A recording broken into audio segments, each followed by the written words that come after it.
حضرت امام مالک کہتے ہیں میں غریب کا بیٹا تھا۔ اکثر دین پڑھنے والے غریبوں کے بیٹے ہوتے ہیں۔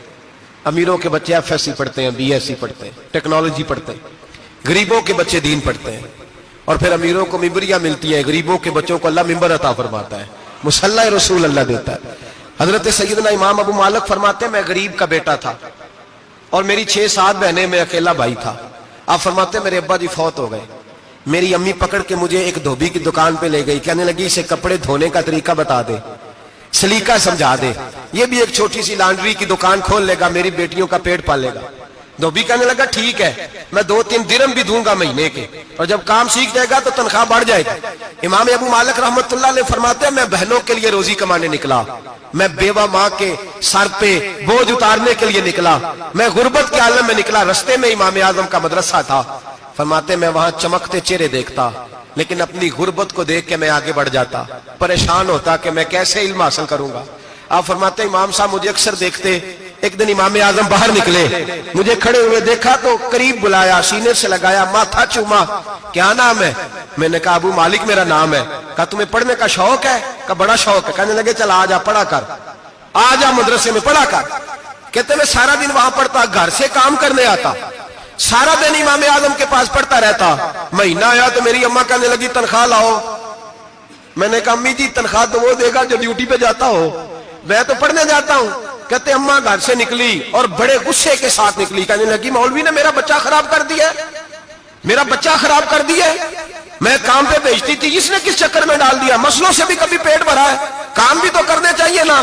کہتے امام اعظم کے سامنے کھڑی ہوئی، امام صاحب بڑے امیر کبیر آدمی، اربوں خربوں پتی تھی، اور پھر اتنے بڑے عالم فقیر، سارا بغداد، سارا کوفہ، سارا مصر سلوٹ کرتا ہے۔ بی بی آئی اور تیز جملے عورتوں کا طریقہ ہوتا ہے، کہنے لگی مولوی تیری سفید داڑھی، تیرا اتنا نام، تجھے خیال ہی نہیں آیا میں بیوہ عورت ہوں، تو نے میرا بچہ خراب کر ڈالا، میری یتیم بچیاں روٹی کہاں سے کھائیں گی، مسلوں سے بھی کبھی پیٹ بھرا ہے۔ کہتی اتنے سخت جملے کہے، پر قربان جاؤ امام اعظم سنتے رہے اور مسکراتے رہے۔ کہنے لگے میری غلطی ہے، میری غلطی ہے، میری غلطی ہے، بی بی بھول گیا تھا، غلطی ہو گئی۔ بی بی کہتے تیری امام صاحب سنتے رہے، جب غصہ اتر گیا تو کہنے لگے اماں تیرا غصہ اتر گیا ہے؟ اتر گیا ہے۔ کہنے لگے تیرا بیٹا بڑا نیک ہے، تیرا بیٹا بڑا لائق ہے، تو اسے پڑھنے دے۔ کہنے لگے چپ کر بے مولوی، یہ پڑھے گا تو میں روٹی کہاں سے کھاؤں گی۔ امام صاحب کہنے لگے مجھے بتائے گی تیرے گھر کا خرچہ کتنا ہے؟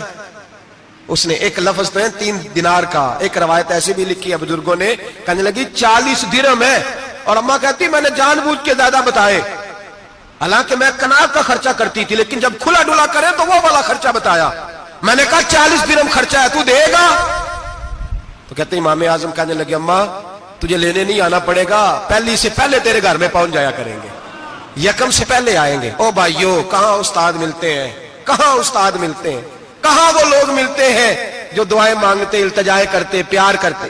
گزر گیا وہ دور، اب تو سوٹ لینے کا دور ہے، مٹھائیاں لینے کا دور ہے، ہاتھ ڈلوانے کا دور آیا ہے۔ اب کون پوچھتا ہے؟ اب تو پوچھتے ہیں تو میرے لیے کیا لایا ہے۔ حضرت سیدنا امام اعظم ابو حنیفہ رحمت اللہ علیہ 1 دن نہیں، 2 دن نہیں، 4 دن نہیں، 5 مہینے نہیں، 20 سال تک، کہنا آسان، بولنا آسان، سننا آسان، 20 سال تک امام ابو مالک کے گھر میں خرچہ دیتے رہے، وہ پڑھتے رہے۔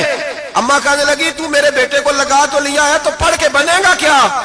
حضرت امام اعظم فرمانے لگے بادشاہوں کے تخت پر بیٹھ کر بادشاہوں کے ساتھ کھانے کھایا کرے گا، ان کے ساتھ بیٹھ کے حلوہ کھائے گا، وقت آئے گا تو دیکھے گی۔ کہتے ہیں میرے امام انتقال کر گئے، وقت بیت گیا، ہارون رشید نے مجھے بلایا بغداد میں اور کہا میں آپ کو چیف جسٹس بنانے لگا ہوں۔ کہتے ہیں میں خوشی سے سجدے کرنے لگا، میں چیف جسٹس بنا۔ میں نے اپنی اماں کو خط لکھا کہ اماں بغداد آ جا، تیرے بیٹے کو اللہ نے بڑی شان عطا کر دی ہے۔ فرماتے ہیں ہارون رشید کی بیوی بڑی اولیاء کی، علماء کی بڑی فرما بردار تھی، محبت کرنے والی تھی، اس نے حلوہ بنا کے بھیجا، کھانا بنا کے بھیجا۔ ہارون رشید تخت پہ بیٹھ کے کھانے لگا تو کہنے لگا امام صاحب آپ بھی یہیں آ جائیں میرے ساتھ۔ کہتے ایک کونے میں وہ بیٹھ گیا، ایک میں بیٹھ گیا، بیچ میں کھانا رکھ لیا۔ اتنی دیر میں میری اماں بھی پہنچ گئی، 2 لقمے کھائے تھے کہ اماں آ گئی۔ جب اماں نے مجھے تخت پہ بیٹھے دیکھا، ایک یتیم، ایک لاوارث، ایک بن باپ کا بچہ، وہ کل تک جو بہنوں کے لیے 4 دینار نہیں لا سکتا تھا، تخت پہ بیٹھ کے جب روٹی کھاتے دیکھا تو اماں تڑپ گئی، روئی، چیخیں ماری۔ میں نے کہا اماں کیا ہوا؟ کہنے لگی بیٹا مجھے تیرا استاد یاد آ گیا ہے، اس نے کئی سال پہلے کہا تھا اسے دین کا علم پڑھنے دے، اسے فقیہ بننے دے، یہ بہت آگے جائے گا۔ دیکھ آج اللہ نے تجھے کتنی شان عطا کی ہے۔ کہا بیٹا یہ کمال تیرا نہیں، یہ امام اعظم ابو حنیفہ کا کمال ہے، یہ ان کا کمال ہے جنہوں نے تمہیں یہاں تک پہنچایا۔ میرے بھائی اپنی پوری زندگی حضرت امام اعظم ابو حنیفہ نے، آج تو اساتذہ کرام، اساتذہ مجھ سے ایک ٹیچر کہنے لگے حضرت جی دل نہیں لگتا، بے سکونی سی ہے، کچھ بتلائیں۔ تو میں نے کہا کلاس میں کوئی یتیم بچہ ڈھونڈ لیں، کوئی لاوارث بچہ ڈھونڈیں، اس کی وردی اپنے ذمہ لے لیں، کتابیں اپنے ذمہ لے لیں، اس کا خرچہ اپنے ذمہ لے لیں، روز جیب میں ٹافیاں ڈال کے جایا کرے کہ غریب کو دینی ہے، پر میں 2 مہینے یہ والا وظیفہ بھی پڑھ کے دیکھے، اللہ آپ کو سکون عطا کرے گا۔ یہ بھی کہنے لگے بڑی ٹھنڈک ہوئی ہے، بڑا سکون ملا ہے، بڑی تابعداری۔ میں نے کہا آپ لفظوں سے سکون چاہتے ہیں، وہ لوگ خدمت کر کے سکون لیتے۔ کوفے کا ایک امیر آدمی تھا، پھر غریب ہو گیا۔ غریب، غربت بڑی پریشانی ہے، بڑی پریشانی، بڑی آزمائش۔ غریب بیوقوف اس لیے ہوتا ہے کہ اس کی جیب میں پیسے نہیں ہوتے، غریب مجبور اس لیے ہوتا ہے کہ اس کے پاس ہوتا کچھ نہیں نا، تو ساری آزمائشیں کٹھی آ جاتی۔ غریب آدمی تھا، محنت مزدوری کرتا لیکن پوری نہ ہوتی۔ وہ کہتا ایک دن گلی میں ککڑی بیچنے والا آیا، تو میری ایک بیٹی تھی چھوٹی سی، باقی بچے بڑے تھے، چھوٹی ضد کرنے لگی، کہنے لگی ککڑی کھانی ہے، ککڑی۔ کہتے میں پریشان ہو گیا، دل ٹوٹ گیا، بیٹی نے سوال کیا ہے۔ فرماتے میں نے سوچا کس کے پاس جاؤں، کسی اور کے پاس مجھے سمجھ نہ آیا، میں سیدھا امام اعظم کے پاس چلا گیا۔ یہ شخص ہے جو مجھے دے گا بھی اور میرا پردہ بھی رکھے گا، مجھے دے گا بھی اور میرا، بولیے، میرا یہ پردہ بھی رکھے گا، یہ رسوا نہیں کرے گا، یہ فوٹو نہیں کھچائے گا، یہ فوٹو کھچا کے پہلے دن فیس بک پہ نہیں لگائے گا کہ میں غریبوں میں تھیلے بانٹ رہا ہوں، یہ اسی وقت اخبار والوں کو نہیں بلائے گا ایک تھیلا اور 6 اخباروں میں تصویریں، یہ اس طرح نہیں خیرات دے گا۔ حضرت امام اعظم کے پاس گیا تو فرماتے رش بہت زیادہ تھا، میں امام صاحب سے بات ہی نہ کر سکا، واپس آ گیا۔ امام صاحب نے بندہ بھیجا، فرمایا پتہ کر یہ بندہ کسی ضرورت کے لیے آیا تھا، رش کی وجہ سے بات نہیں کر پایا۔ کہتے واپس میرے پیچھے بندہ بھیجا، وہ میرے گھر تک آیا، گھر آ کے اس کو حالات کا پتہ چل گیا، واپس گیا۔ کہتے ہیں 3 تھیلیاں اشرفیوں کی بھر کے امام اعظم لائے اور خود آئے اور رات کے اندھیرے میں آئے اور مجھے تھیلیاں دے کے نا تو میرے آگے ہاتھ باندھ دیے۔ میں نے کہا حضور ہاتھ کیوں باندھتے ہیں؟ آپ فرمانے لگے یار دکھ اس بات کا ہے کہ تو میرا پڑوسی تھا اور تیری غربت کا مجھے پتہ ہی نہیں چلا، تو میرے علاقے کا تھا اور میں نے سوچا ہی نہیں، میرا اپنا تھا مجھے خیال ہی نہیں آیا۔ فرمایا معاف کر دے، میری شکایت نہ کرنا کہ یہ میری طرف توجہ نہیں کرتا۔ علم بھی تھا، عمل کا نور بھی تھا، تقوی کا حسن بھی تھا، غریب کی مدد کا جذبہ بھی تھا۔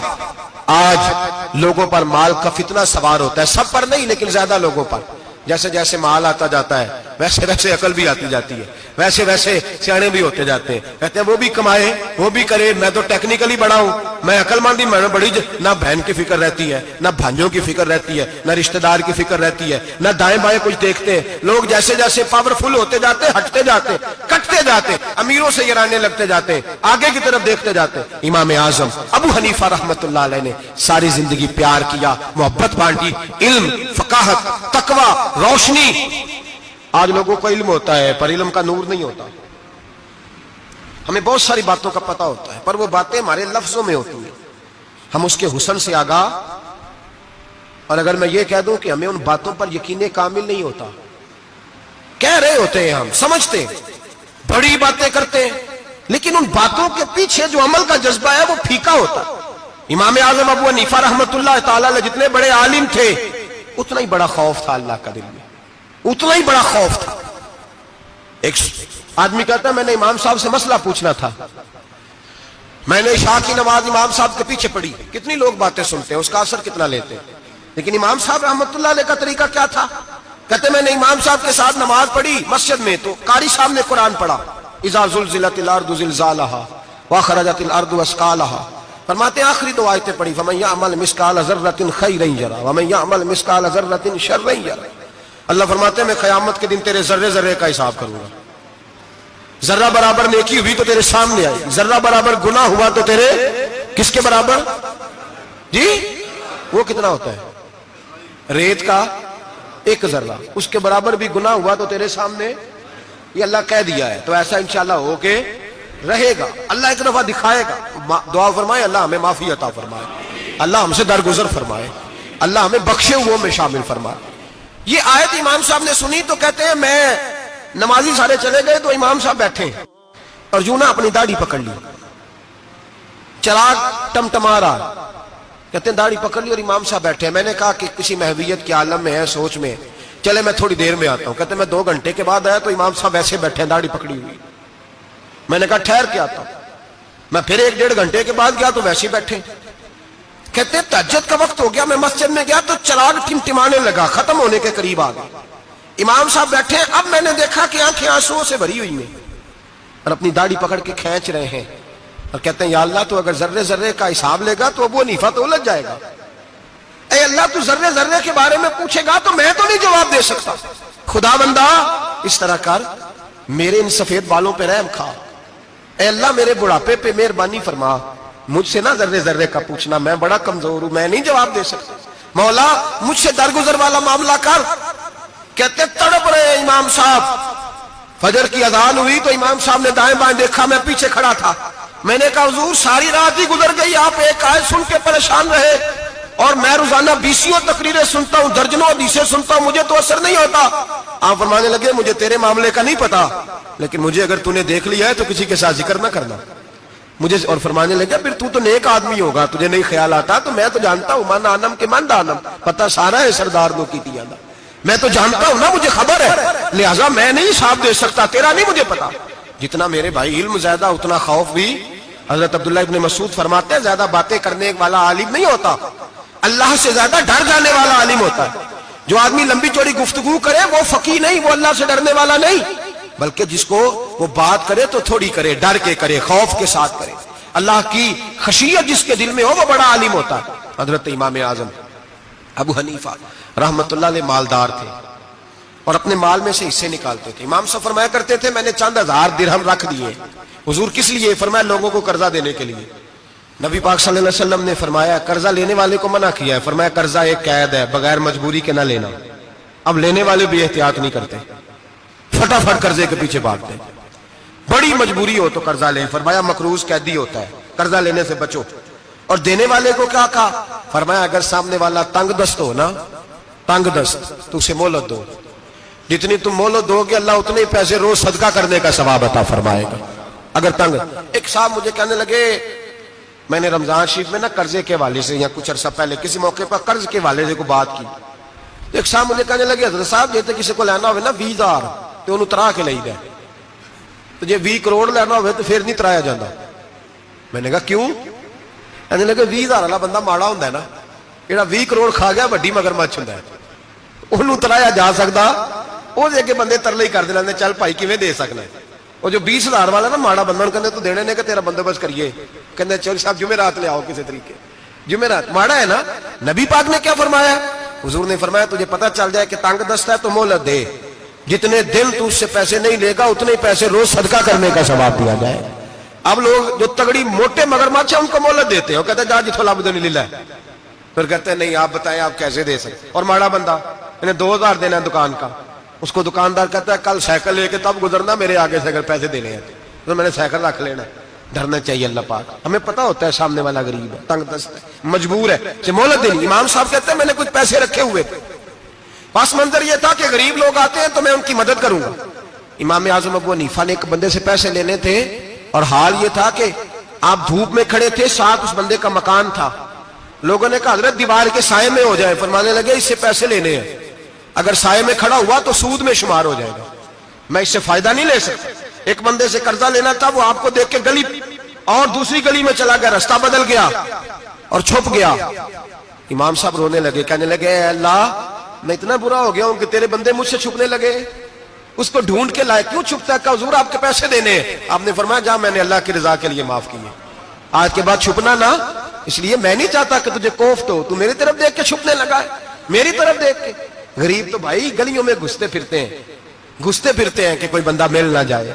مقروض آدمی پتہ اس وقت چلتا ہے جب خودکشی کر گیا, پتہ اس وقت چلتا ہے پھر لوگ آتے ہیں اس کے بچوں کو کہتے ہیں فکر نہ کرنا ہم تیرے ساتھ ہیں, تو اس کے ساتھ ہونا تھا, ان کا سایہ بچ جاتا. اب آئے ہو امام اعظم ابو حنیفہ رحمت اللہ تعالیٰ علیہ لوگوں کو سہولت دیتے, آسانی دیتے, پیار کرتے, محبت کرتے. ہم لوگوں کا مزاج ایسا نہیں ہے, ہماری اخلاقیات کے اندر وہ حسن نہیں جو ہمارے بزرگ ہمیں دے کے گئے. اور پھر چھوٹی چھوٹی باتوں میں حقوق العباد کا خیال کرتے, چھوٹی چھوٹی باتوں. ہم تو گالی دے کے بھی کہتے ہیں نا چل کیا ہو گیا, گالی دی ہے نا. میں نے دیکھا ہے سائیکل والے کی ٹکر اگر پجارو والے کے ساتھ ہو جائے تو معافی سائیکل والے نے مانگنی ہے, کیونکہ وہ سائیکل پہ بیٹھا ہے نا, اس کی غلطی یہ ہے کہ وہ سائیکل پہ بیٹھا ہے. معافی سائیکل والے نے مانگنی ہے, پجارو والا نہیں مانگے گا. ہو سکتا ہے سائیکل والا اٹھ کے کہے جناب مجھ سے غلطی ہو گئی, مجھے پتہ ہی نہیں تھا کہ آپ تھے, ورنہ میں آپ کے آگے نہ آتا. سائیکل والا مجبور ہے کیونکہ اس کے پاس پجارو نہیں, اور پجارو والا تو شیشہ نہیں نیچے کرتا, کہتا دھوپ آئے گی, گاڑی بڑی مشکل سے ٹھنڈی کی ہے. نیچے اتر کے ملازم کہتا ہے اس کو پوچھو اگر کوئی 200-400 کا نقصان ہوا تو 500 دے دو. مزاج ہے. امام اعظم ابو حنیفہ رحمۃ اللہ علیہ عالم, حقوق العباد کا چھوٹی چھوٹی, آپ کے شاگردوں میں سے کسی کے چہرے پر شکن آتا تو 20 بار پوچھتے کوئی پریشانی ہے میرے بیٹے کو, کیا ہو گیا. ساری زندگی سایہ دار شجر کی طرح گزاری, ساری زندگی شاگردوں پر مریدوں پر محبت کا سائبان رہا, ٹھنڈی چھاؤ رہی امام صاحب کی. امام اعظم ابو حنیفہ رحمۃ اللہ تعالی علیہ گلی سے گزر رہے تھے, لکڑی کے جوتے پہنا کرتے تھے, کھڑاؤ. ایک نوجوان بچے کے پیر پہ پیر آ گیا تو کہنے لگا امام اللہ سے ڈر جا. یہ لفظ گئے تو امام صاحب کی چیخ ہی نکل گئی. کئی گھنٹے بے ہوش رہے. لوگوں نے کہا حضور کیا ہوا؟ فرمانے لگے تم نے سنا نہیں, چھوٹے چھوٹے جوان بھی کہتے ہیں کہ ابو حنیفہ اللہ سے نہیں ڈرتا, اللہ کی مخلوق کہتی ہے نہیں ڈرتا. اگر یہ کہہ رہے ہیں تو میرا کیا بنے گا. کئی دن روتے گزر گئے. لوگ اس بچے کو لائے, آگے کہنے لگا حضور آپ تو پریشان ہو گئے, میں نے تو محاورتاً کہا تھا, محاورتاً کہا تھا کہ آپ اللہ سے نہیں ڈرتے. فرمانے لگے بیٹے مجھے محاوروں کا نہیں پتا, جب رب کے خوف کا نام آتا ہے تو جملے سیدھے میرے دل سے جا کے ٹکراتے, سیدھے دل سے جا کے ٹکراتے. گلی سے گزر رہے, لکڑی کے جوتے پہنے, کھڑا ہوں, بارش ہے, کیچڑ ہے, ایک دیوار کے قریب سے گزرے تو تھوڑا سا کیچڑ اڑ کے نا تو دیوار پہ پڑ گیا. یہاں ٹرالی والا ساری دیوار توڑ جاتا ہے اور کہتا ہے چلو میں نے کون سا جان بوجھ کے کیا ہے. یہاں لوگوں کا گھر توڑ جاتے ہیں, کہتے ہیں چلو بتاؤ کتنا خرچہ آیا تھا. فوری طور پہ لوگ ماننے کو تیار ہی نہیں. امام صاحب کے پیروں سے, یہ باریکی سمجھے, یہ حقوق العباد کا مسئلہ ہے. جو جاننے والے ہوتے تھے ان کا یہ طرز زندگی تھا. کیچڑ اڑا پیروں سے اور ایک آدمی کی دیوار پہ پڑ گیا. امام صاحب کھڑے ہیں, سوچ رہے کروں تو کیا کروں. شاگرد صاحب نے حضرت جی کیا پریشانی ہے؟ آپ فرمانے لگے میں نے اس کی دیوار گندی کر دی ہے, صاف نہ کروں تو بھی ظلم ہے, اور اگر صاف کروں تو دیوار کچی ہے. جب صاف کروں گا تو کچھ مٹی اتر جائے گی, تو کسی کے گھر کی مٹی اتارنا یہ بھی ظلم ہے. اب میں دو پریشانیوں میں الجھ گیا ہوں, کدھر جاؤں؟ کہا حضرت جی پھر. فرمایا اس کے دروازے پہ دستک دو. دروازے پہ دستک دی تو جو بندہ باہر آیا وہ مجوسی تھا, آگ کی پوجا کرنے والا تھا. امام صاحب کہنے لگے مجھے جانتے ہو؟ کہنے لگے حضور سارا کوفہ جانتا ہے, سارا بغداد جانتا ہے, ساری دنیا جانتی ہے آپ مسلمانوں کے امام ہیں, لوگ جانتے. آپ نے فرمایا یار مجھ سے غلطی ہو گئی ہے. وہ کیا؟ آپ فرمانے لگے میں اپنے انداز میں گزر رہا تھا, بوڑھا آدمی ہوں, خیال نہیں آیا, تھوڑا کیچڑ اڑ کے تیری دیوار پہ لگ گیا ہے. میرے بھائی یہ کوئی فرشتے تھوڑی تھے, یہی زمین پہ بسنے والے لوگ, احتیاط والے لوگ تھے. ہم لوگوں نے پتہ نہیں اپنا مزاج اتنا سخت کیوں بنا لیا ہے.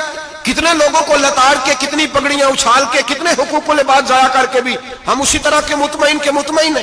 کہاں سے تسلی لاتے ہیں ہم, کہاں سے اپنے آپ کو ٹھنڈک دیتے ہیں, کیسے اپنے آپ کو ہم سکون دے لیتے ہیں کسی کو تکلیف دے کے. کس طرح سکون کی نیند آتی ہے جب کوئی پریشان ہوتا, کیوں ہمارا دل پتھر ہو گیا. اعلیٰ حضرت فرمایا کرتے تھے جا کسی سے جا کے علاج کرا, تیرے سینے میں جو دل دھڑک رہا ہے وہ سخت ہو گیا, جا کسی سے جا کے اس کی دوائی کھا, تجھے خیال ہی نہیں آتا تڑپتے لوگوں کو دیکھ کر, جا کے علاج کرا. اگر ایسے ہی مر گیا تو حالات تیرے حق میں اچھے نہیں ہوں گے. حضرت امام صاحب تڑپ رہے ہیں اور اس شخص کے سامنے آہوزاری کر رہے ہیں جو مجوسی بھی ہے, غریب بھی ہے, کچے گھر میں رہتا ہے. فرمایا یار بتاؤ کیا کروں. امام صاحب باتیں کر رہے ہیں تو وہ آدمی حیرت میں کھو گیا, کبھی دیوار دیکھتا, کبھی اپنا آپ دیکھتا, کبھی امام صاحب کو دیکھتا, دائیں بائیں دیکھتا, پسینے آنے لگے, پتہ نہیں کیا سوچوں کا مد و جزر چلنے لگا, کہاں بات گئی, کہاں تک اس کی سوچ گئی, کہاں پلٹ کے آئی. کہنے لگا امام صاحب میں تو چوک میں رہتا ہوں, روزانہ پتہ نہیں کتنی گاڑیاں مٹی برسا جاتی ہیں, کبھی کوئی نہیں آیا, آپ کو کیا ہوا؟ آپ فرمانے لگے مجھے کسی کا نہیں پتا, مجھے تو میں نے جو قرآن حدیث پڑھا ہے مجھے تو ڈر آ رہا ہے, مجھے بتا تو معافی دیتا ہے کہ نہیں, تیری دیوار صاف ہوگی کہ نہیں. کہنے لگا حضور دیوار کو چھوڑے, پہلے کلمہ پڑھائے, میرا دل تو صاف کر دے. کہنے لگا اتنا میٹھا دین, اتنا پیارا دین, اتنا خوبصورت دین کہ غریب کی دیوار پر کیچڑ لگ جائے اور آپ کو اتنی تکلیف ہو, میں اس دین سے دور کیوں ہوں. یہاں روز یورپ کہتا ہے کہ مسلمان جھوٹی شادیاں کرتے ہیں, دنگا فساد کرتے ہیں, نیشنلٹی لینے کے لیے جھوٹ بولتے ہیں, جانے کس کس قسم کے لوگ پاپڑ بیلتے ہیں، کس کس طرح اپنا ایمان بیچتے ہیں، کیا انداز ہم اختیار کرتے ہیں۔ ہمارے کردار نے لوگوں کو مذہب اور دین کا باغی بنا دیا۔ ہمارے بزرگوں کا طریقہ یہ تھا کہ چھوٹی چھوٹی باتوں کا خیال کرتے، چھوٹی چھوٹی باتوں کا۔ بہت بڑے عالم تھے، یہ ساری نیکیاں تو ان کی سماجی تھی، فلاحی تھی، ان کی معاشرت کی نیکیاں تھی، دنیا داری، لیکن جو ان کا باقی کا معاملہ تھا، 4 لوگ ایسے ہیں جو ہمیشہ قرآن پاک ایک رات میں پڑھا کرتے تھے۔ ان میں پہلا نام حضرت عثمان غنی کا ہے، پورا قرآن پاک۔ دوسرا مولا علی شیر خدا کا ہے۔ تیسرا حضرت سعید بن جبیر کا ہے۔ چوتھے امام اعظم ابو حنیفہ ہیں جو ایک رات میں پورا قرآن پاک پڑھ دیا کرتے ہیں۔ جس جگہ امام اعظم کی قبر بنی ہوئی ہے نا، اعظمیہ ایک محلہ ہے بغداد کا، اس کا نام ہی اعظمیہ، امام صاحب کے نام، جہاں قبر بنی ہوئی ہے، وہاں بیٹھ کے امام اعظم ابو حنیفہ نے 60 مرتبہ قرآن پاک ختم کیا، خود پڑھا، خود فرمایا یہاں میں نے دفن ہونا ہے۔ اس جگہ 60 قرآن پاک پڑھے۔ رمضان کا مہینہ آتا تھا تو امام صاحب ایک قرآن